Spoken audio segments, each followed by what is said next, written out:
This is William, hopefully your favorite videographer. We are here at the Dallas Area Rapid Transit Board meeting, the agency known as DART to Dallas, Texas residents. As a service to the Dallas community, we plan to cover DART board meetings from gavel to gavel. Public comments are required to keep DART board aware of issues close to the ridership that they may not get through other resources.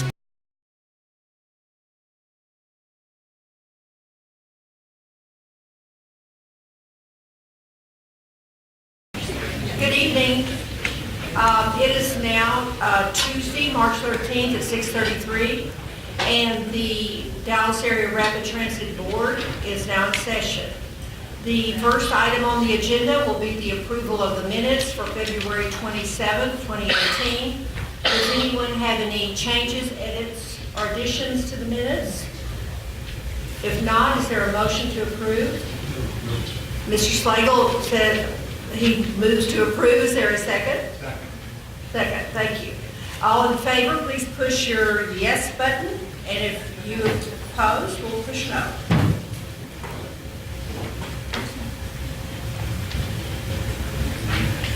Everybody voted? Not yet, okay.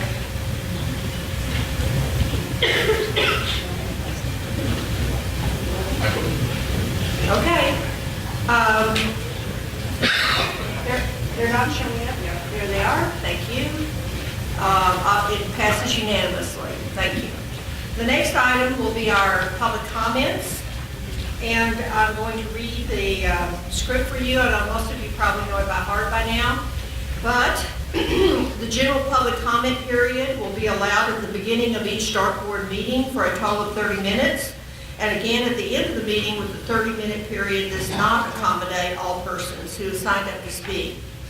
If you wish to speak at the end of the meeting, please fill out a public speaker card and turn it in to board support staff prior to the start of the meeting. Individuals who have addressed the board in the past 30 days will be recognized to speak during the public comment period at the end of the meeting. During the public comment period, board members may not interact with the speakers or other board members by asking questions or offering their own comments. Members of the public are reminded that their behavior during DART board meetings is governed by the DART board code of conduct for citizens, news media, and visitors. Personal attacks, impertinent or slanderous remarks, and boisterous conduct will not be allowed.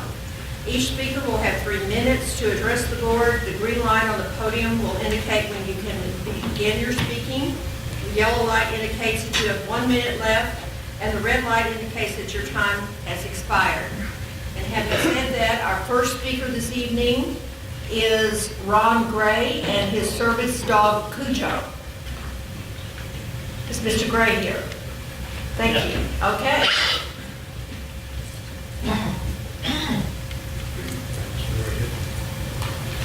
Right here. Good evening. Yes, my name is Ron Gray. I'm a veteran, and this is my service dog Cujo. And I'd like to address to DART a simpler way of boarding the buses and the trains without being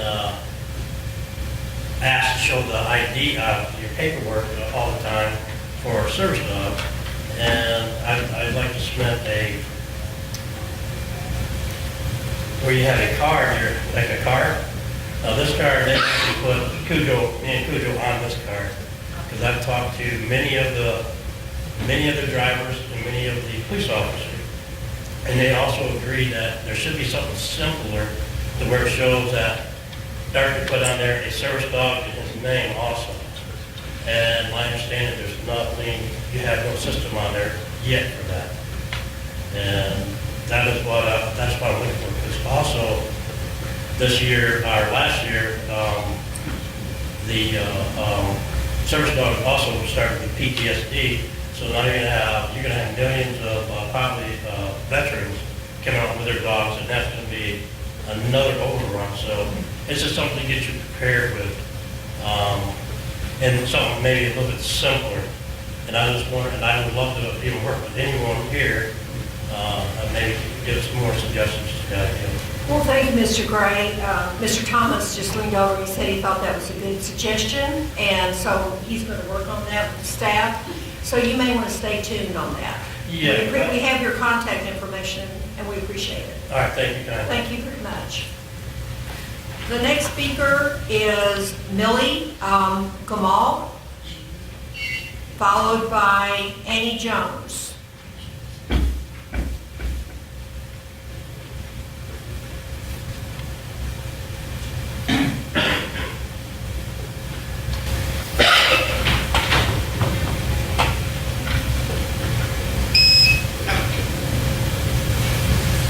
I'm Millie Gilmore, and I'm from Fowler Christian Apartments at Julia Fowler home. And one of our large problems is that when we call paratransit, the drivers that come from paratransit cannot find the address, because we have 5 buildings of independent living apartments. And we have five buildings of that, and each building has its own address. And what a lot of the drivers do, they will come to the main entrance of Juliet Fowler, which is on Abrams, and each of the apartment buildings is not on Abrams Road.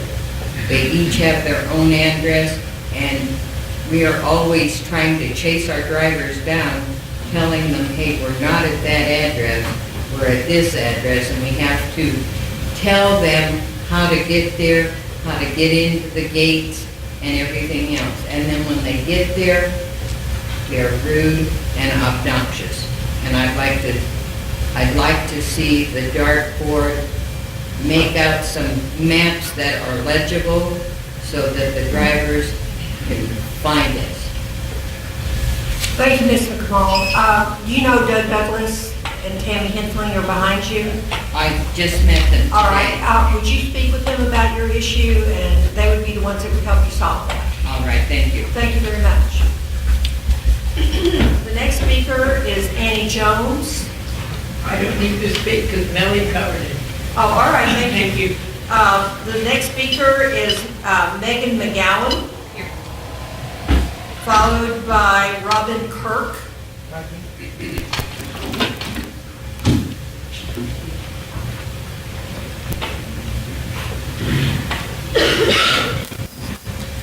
Good evening, Megan McGowan, 10220 Killarney Drive, Dallas 75218.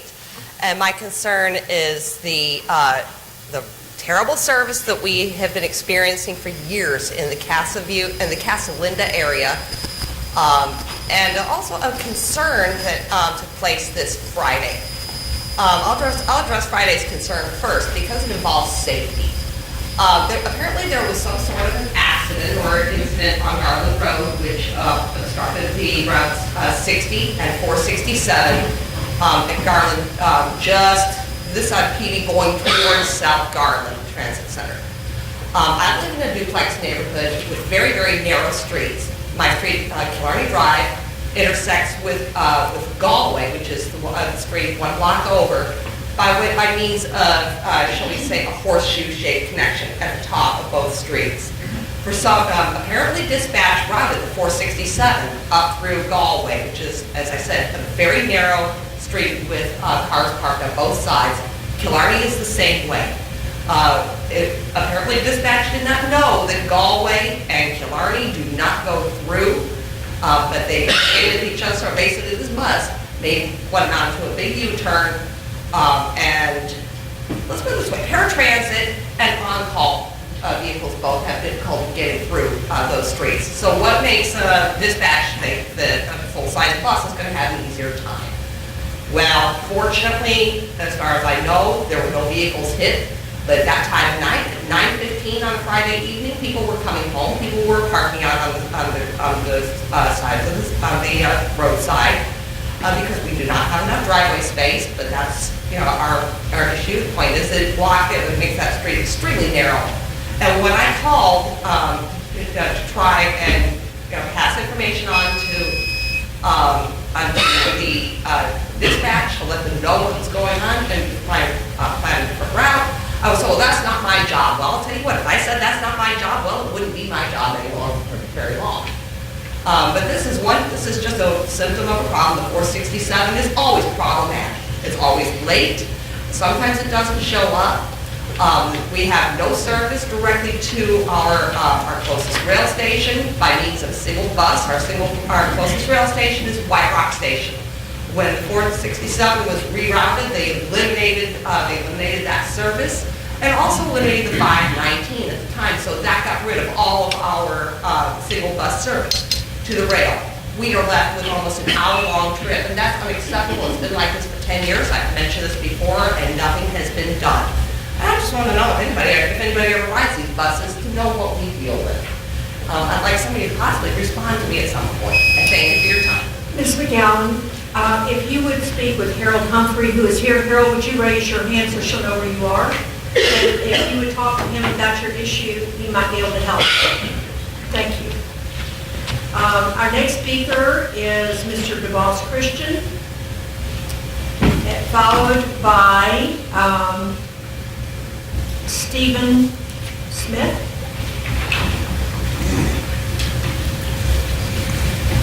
Hello, Board. I wanted to address a couple of issues. One consistent of the 504. I know it's up for extension consistent of this 504 network that you implemented a few years back.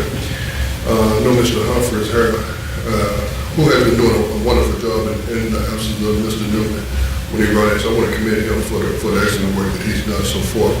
But consistent of the 504, it was brought to our attention in the union that the attendance is an issue as far as this, people being out consistent of workers' comp. And dealing with this 504, you're sending employees to caravans and facilities like this. And these people are dedicated to trying to put the employees back to work even when they're hurt. Now the problem is we have many employees that's been denied, went through the appeal process, went through the courts, and through the courts, they were allowed to get the surgeries to be reinstated back to work. Now when you're dealing with the caravans, you're having employees that are out 6 months to a year because they're telling them no. Their personal doctors are telling them yes, and when they go to the courts are agreeing that, hey, these surgeries need to take place. Now, I'm advising you, it's an issue that we need to fix because, as Mr. Humphrey indicated, if 30% of our drivers are not at work, the fault ain't on the drivers. The fault is on you to come in, do it. Now, dealing with the insurance. This insurance is a major issue consisting of the employees not being aware of when they implemented the insurance, of what criteria, what package to pick, and now they're going to doctors that say that they're not a part of the network. They're going to doctors that say they haven't heard of this Baylor network that you implemented. Now, another issue. Now we're going to deductibles where deductibles are $300, $600, $900 consistent of prescriptions. Something that you implemented. I mean, I'm asking you, we need to look at it. We need to see if we can find a way to fix it. We need to see if we can get back to the employees. And if there are issues consistent of the package that they pick, go in and help them and give them opportunity to fix it. Because if you allow the employees to where they can't get the medication that they need, then you're asking as a risk of them driving the bus. And if somebody gets hurt or somebody gets killed, consistent of insurance. And not being able to meet the criteria consistent of prescriptions. We're looking at lawsuits after the lawsuit. So once again, I'm advising you and I'm hoping that you take in consideration that whoever I need to reach out to as far as the union and DOI, we need to see if we can make it happen. Thank you. Thank you, Mr. Christian. I have to give my apologies to Robin Kirk. I'm sorry, did you have anything else? Oh, no, I'm good. Okay, thank you for coming. Thank you. Appreciate it. My apologies to Robin Kirk. I passed you over, and I'm sorry. So you're next, and then Stephanie, I believe, Smith after that. Good evening. Glad to see you all again. Yeah, today's agenda looked really boring, so I figured I'd come entertain y'all. So what I really want to talk about is next steps for us riders in the wake of the fare hike decision. We know that it was projected to decrease ridership. That was kind of ultimately my main line of attack against it. And now that it's happened, DART is going to need to work harder than ever to attract and retain riders. If you don't, you're really kind of hanging us out to dry. So I do suggest that DART should take more of an asset-based approach. For quite some time now, I've really been following the work on advertisements, both in and outside the trains, at stations, on social media. And currently DART is really promoting campaigns that focus on places the system goes, but I don't think that it really offers a compelling case at this point that one should take DART versus drive, or versus use a ride-hailing service. So really kind of focusing on those assets of DART paired with that would probably attract more ridership, just as it has in some of those case-by-case successes, like people traveling on the Green Line to Fair Park during the State Fair and people traveling to the Dallas Zoo. Kind of expanding on those case studies and really using those events and those kind of parking situations to pull people specifically to those spots with transit. Another thing is safety. DART is always on the defensive with safety, even though cars are really unsafe. I actually pulled some stats. 2016, 192 traffic fatalities in Dallas, 34 in Garland, 8 in Plano. I think DART had 1, which is really sad, but clearly DART has some advantages in the safety area.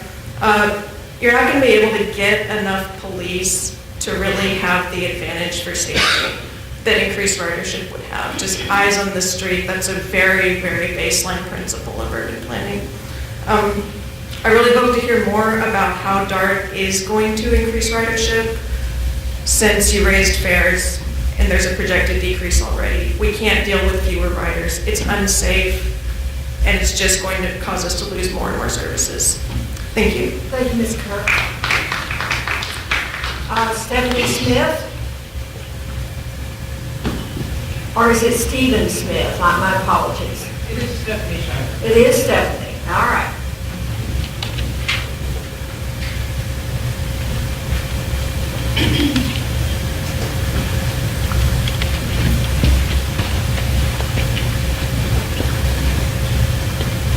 Hello, I'm here once again to complain about the DART fare hike.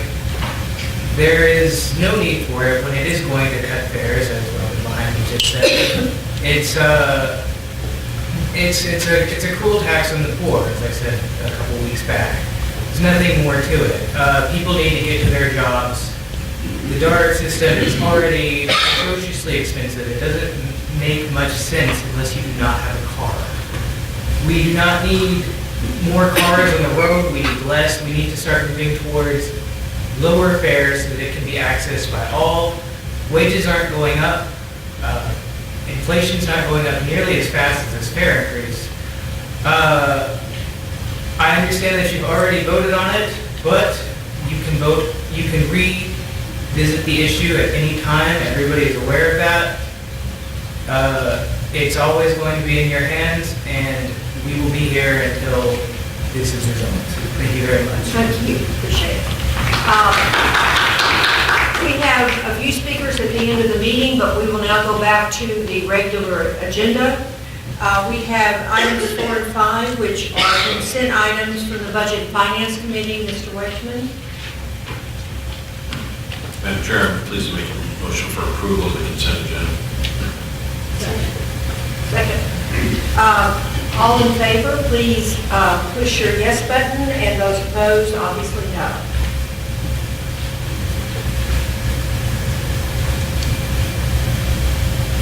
The motion passes unanimously. We will now go down to the individual item. It's the approval for contract for legal services. Do I have a motion for approval? Please, I make a motion for approval.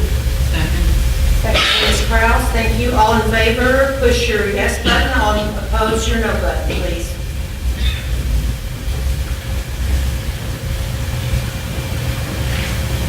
We have a unanimous vote, and we now will move down again to our public comments. Our first speaker at the end of the meeting will be Dick Rivas, and followed by Destin Germany.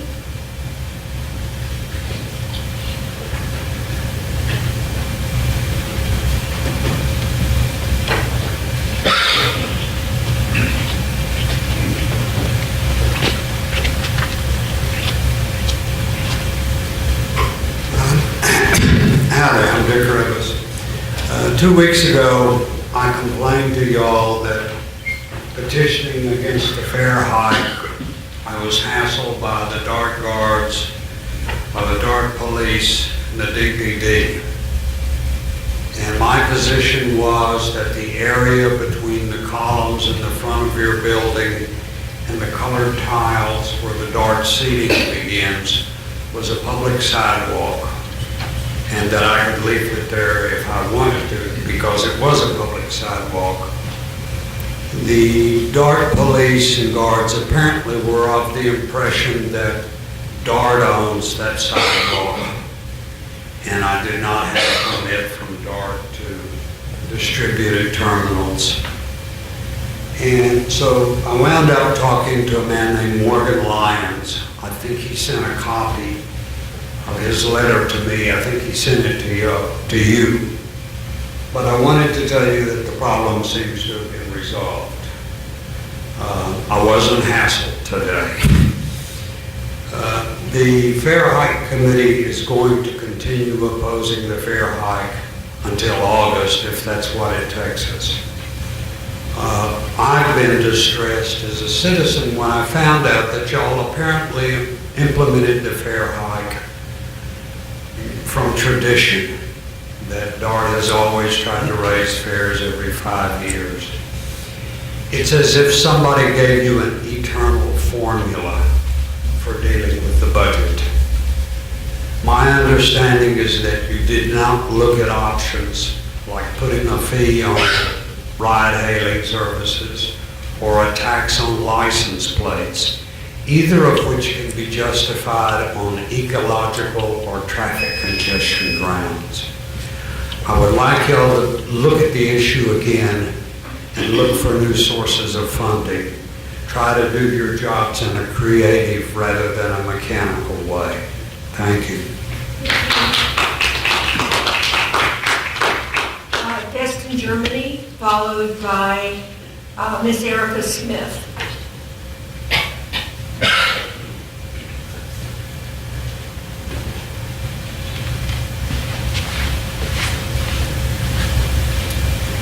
Good afternoon, my name is Destin. Hope everybody's doing well. I basically just wanted to come and tell you guys, along with the rest of my fares, people that are here, that we still want you guys to not raise the fares, obviously, and we would hope for a more equitable transit system in the city. Also, I just want you guys to know that we go out and we talk to people like every week, and we ask them basically what they want us to talk about when we come here, since they can't make it themselves. And a lot of people say that despite buses that never show up, or trains not showing up enough, or not having like a 24-hour service, and all of these things and missing routes, that they still think that raising the fares is like, or in actuality, not raising the fares is the most important issue to them. So even that bit against having bathrooms at train stations or shelters and stuff where you can sit and rain and things like that, people still want us to come out here and fight for the fair fares. And so I hope that you guys really do take that into consideration. And since I live in Dallas, Sue Bauman, I hope that you would rescind your vote, I guess, and like call for, I don't know what it would be called, but bring it back to the point close so you guys can kind of work out something else. Because if you guys go out there and talk to the people, they really don't want you guys to raise the fares at all. But also, most importantly, we go out there like every week, and every single time I go out, I still have people who tell me that they have no idea that the fare is being raised at all. So Robin talked about advertising and things like that, and I think that this is an important issue, and I think that this is what you guys have decided to do, that you guys should at least tell people about it. And I think the same thing goes as far as the DART board meetings as well, that you guys should be advertising these since you guys did these all. Thank you so much. Thank you, Mr. Chairman. Is Ms. Erica Smith? Thank you.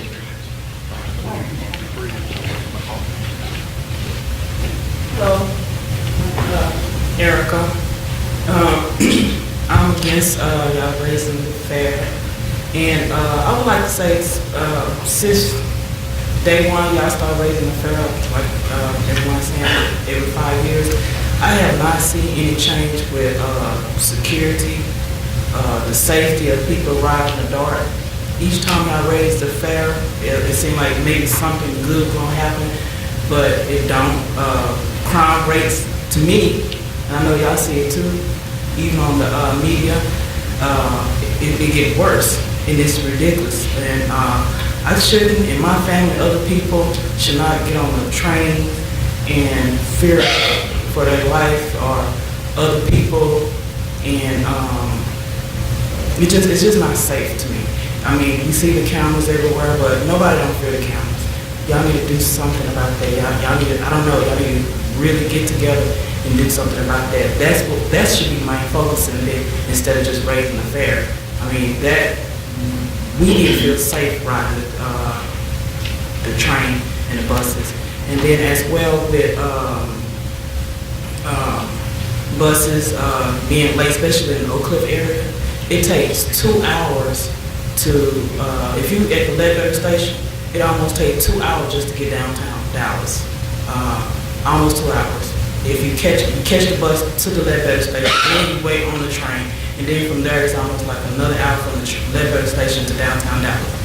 It's almost like, I did it like how many times? I just tried it out, and it took me 5 hours just to get from North Dallas to Oak Cliff, just to get to one spot. 2 hours and a half to get there, 2 hours and a half to get back home. And I'm like, this is ridiculous. It's like it took half of my day just to get to one spot. So if y'all would, please focus on the safety of the riders, and do something about the time of people getting on and off the bus to the train station. I mean, it's ridiculous. I appreciate y'all listening to us. Thank you, Ms. Smith. The next speaker is Richard Sheridan, followed by Gina McCain.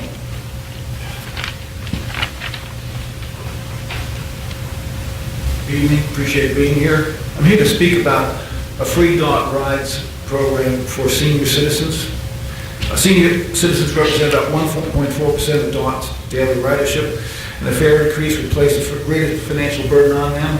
DOT can address this in 2 ways. First, DOT can keep the fares for seniors the same as they are now, or second, DOT can implement a free fares for seniors program, which is basically being implemented in transit systems across our nation. Quote, senior citizens 65 and older with a valid ID ride free at times on all transit routes, bus, rail, and trolley. That's the Southwestern Pennsylvania Transit Authority, which has 5 times the ridership as Dallas. I think it's 350 million a year versus 60, 70 million a year. So they're doing it. 25 other transit systems across the nation are also doing this.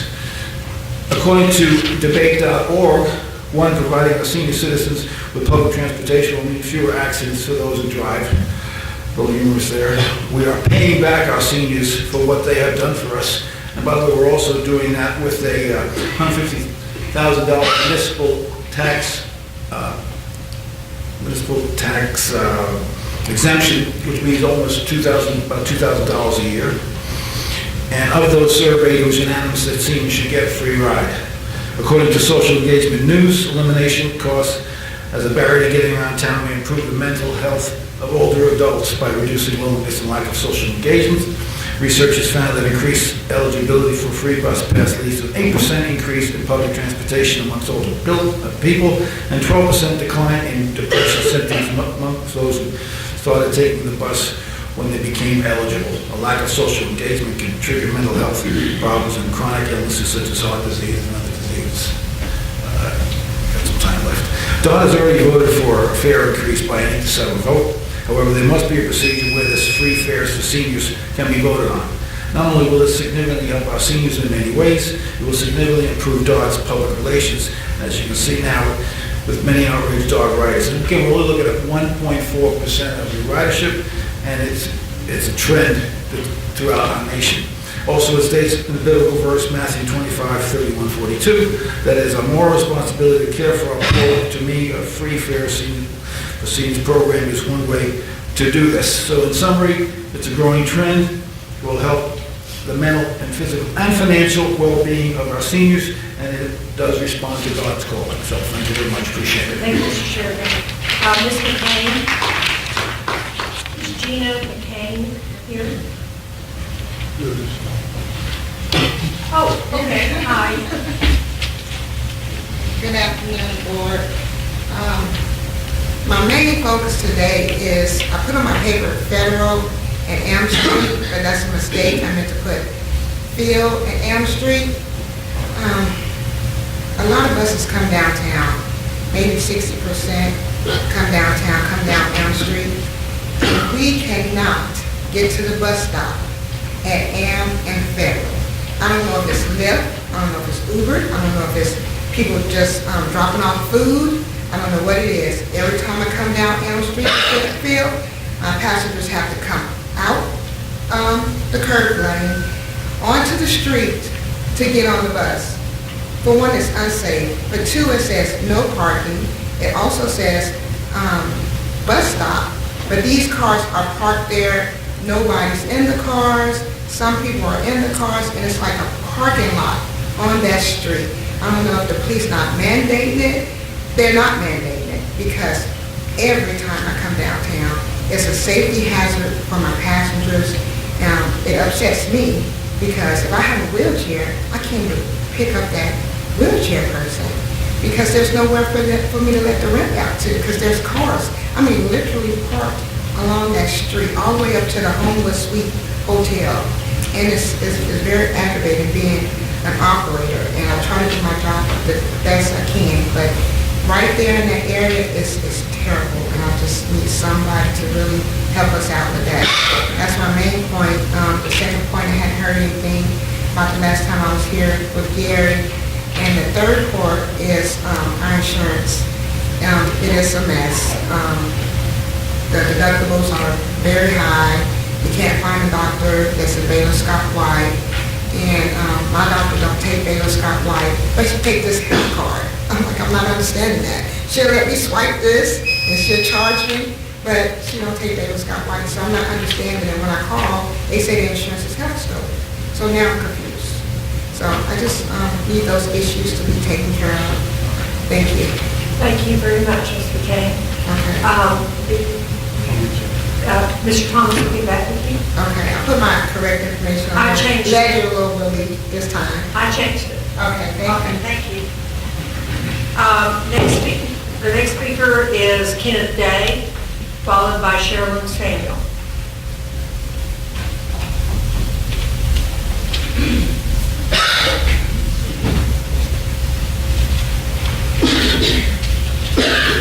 Got some packages I'd like to pass out. I think I've got enough for everyone, including those that are not in attendance tonight.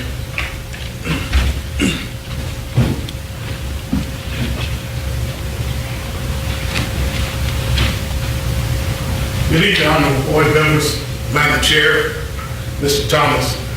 I'm here to talk about some employment rules. Under state law, hourly and salary employees are allowed to be represented by a labor organization. Here at Dart, we do represent salary employees. About 2 years ago, we have a process as salary employees where we have to sign up for overtime. We're required to sign a list, making ourselves available. And if we make ourselves available, and if we do not come to work after being assigned work, we're held accountable by attendance penalties. On the other hand, we have managers that are required and responsible for assigning the overtime out. And when that person fails to do what they're supposed to do, employees are entitled to a remedy. And they always has been entitled to a remedy. Approximately 2 years ago, someone here at Dart made a unilateral decision overnight, we're not going to do that anymore. That is wrong. These employees are entitled to a remedy. If I do what I'm supposed to do, if that manager or that supervisor failed to do what he or she's supposed to do, then I'm entitled to a remedy. If the supervisor or manager is not making those errors, I wouldn't be here. So, under the administrative employment manual, we have a process. We went to fact finding. It's a process, it's non-binding. We went to fact finding, cost us over $8,000, Dart and the union. There was a recommendation made by the panel that Dart was wrong and you should pay these employees. Dart has failed to take action. And the reason why I bring it to you, I brought you a copy of the recommendation. Dart wrote a dissenting opinion. This last page is out of the administrative employment manual.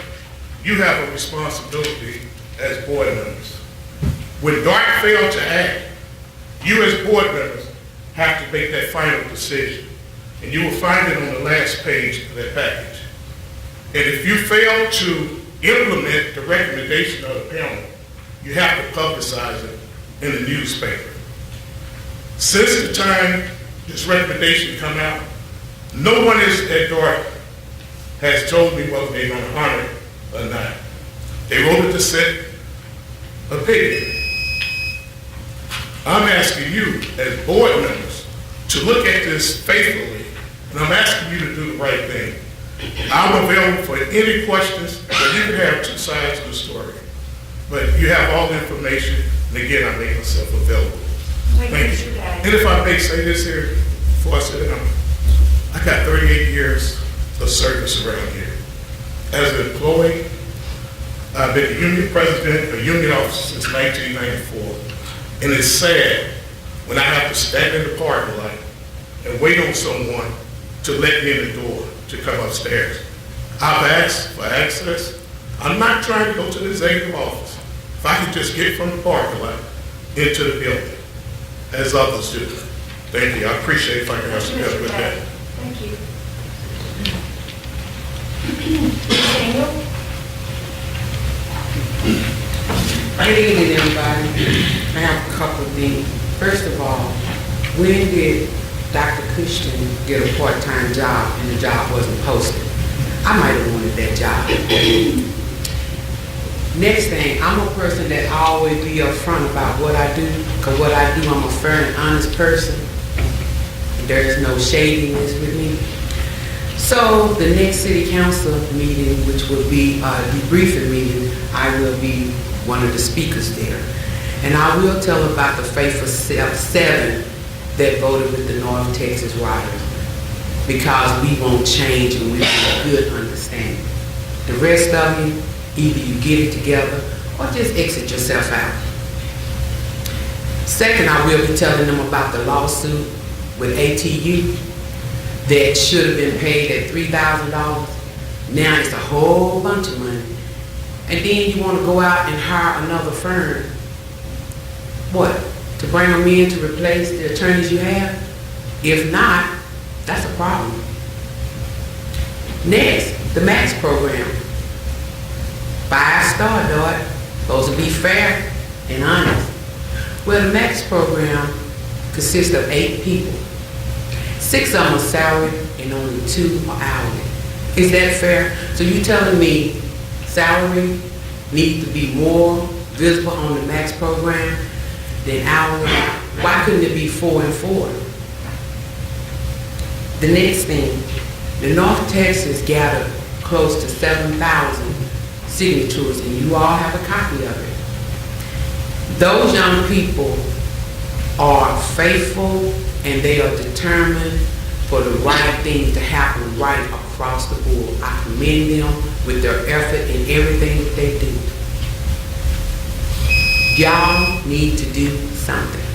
You need to speak up, because see that good old boy system, you scratch my back, I scratch yours, it's gonna go away in the city of Dallas. And then after we get the city of Dallas straightened out, then we come into the suburbs. Thank you, Sam. There are no more speakers. Madam Chairman, I got the late. Have you filled out a card? No, ma'am, I did Would not. you do so? please? Would you do so, please? Yes. Or as soon as you finish speaking? Yes, make an exception. Good evening. My name is James Harris. I live at 5606 Shady Fresh Trail in Dallas, Texas. I am a Doyle employee, retired. I have 7 years. And I'm here about the time that I was here before about the letter on the COLA. I have a letter here. I didn't have time to print each one of you one. This letter is dated the 15th of December. We didn't get our raises until March the 1st. They did not give us a raise for this January and February. Another thing is that we got our W-2 forms on the 4th of February. They're supposed to be in your hand by the 31st of January. I just want someone to start paying attention at what's going on between Northern Trust and Doyle. I'm getting one thing told to me about Northern Trust. Northern Trust saying this, but it's Doyle's job to inform Northern Trust. Even though Northern Trust has they have all the information, they have a copy of the document, the plan document. They know when they're supposed to apply the raise. And if the raise, you get the CPI comes out in October. So I don't know why it was late. Shouldn't have been. Now, I'm not criticizing anybody, but like I said before, it would probably be better if we have a representative on the retirement committee, the retiree on the retirement committee, either a retiree or someone who can represent us. I thank you. Thank you. One thing I'd like to mention, I am a Vietnam veteran. And what the gentleman said about the ID, when you go to the VA, they put on your car, on your driver's license, that you're a veteran. So therefore, you could do his DOT ID, you could show that we can use some indication of the same thing, that he doesn't have to show all his ID. Once he shows the ID, everything is on the ID. Thank you. Would you fill out the card Yes, I for will. us? And I'll pass this around and you can see it. Thank you. That was our last speaker, and so at 7:15, I will adjourn the DART Board meeting. Thank you all for coming down, and we will meet again on 7. Ms. Williams, hopefully your favorite video. We love comments. If you don't like the way Dart is handling things, lay it out for everyone to see. Like this video, like to see more videos like this one, tell us. We love it when you call. There it is. Like or follow us on Facebook, or subscribe to us on YouTube, and get instant notices of all our videos the moment they are posted.